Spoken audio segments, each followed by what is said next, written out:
I don't want to make this intro too long, so this is a retrospective on IB. IB is a 2012 adventure horror game developed and published by Corey for Windows. The game is made in RPG Maker 2000/2003.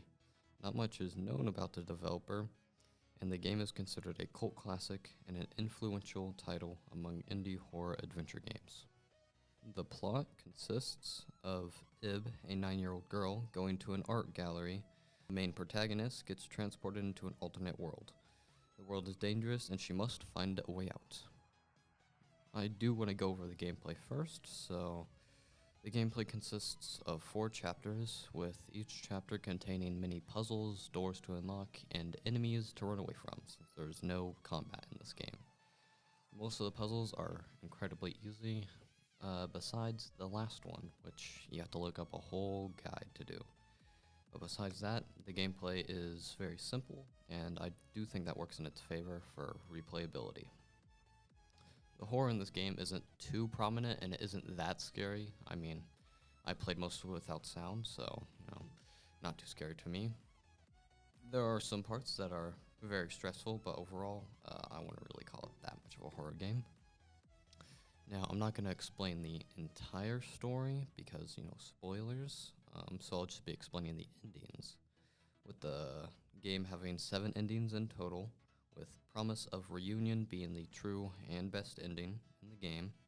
Alone is one of the bad endings with 4 different variants where Ib does not escape the alternate world.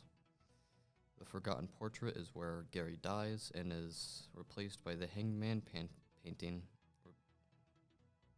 The Together Forever ending has Mary, the main protagonist, become Ib's sister after she escapes from the alternate world too.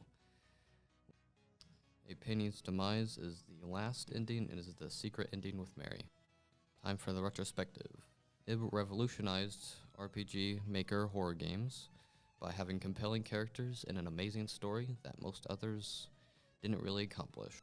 Most RPG horror games at the time having a generic plot consists of escaping from something with a group of characters while most of them die.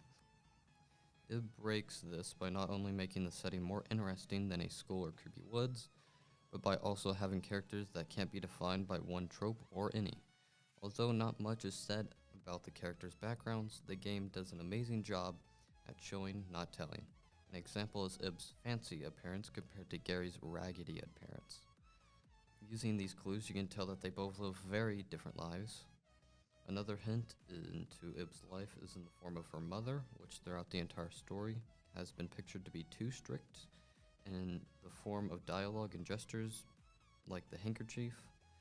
Speaking of the handkerchief, the story does a great job at making this handkerchief an important metaphor for Ib's relationship with her mother. In the very beginning of the game, dialogue appears where Ib's mother is giving her the handkerchief for her birthday. And at the end of the story, and the true ending, Ib has the option to give it to Gary. The main antagonist of the story is also fairly deep. She is Goethe's last work of art. She is lonely and wants to be in the outside world.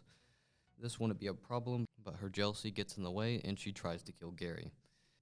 Despite the fact that I've never really played any other RPG Maker horror games, I doubt that any have this level of character in depth.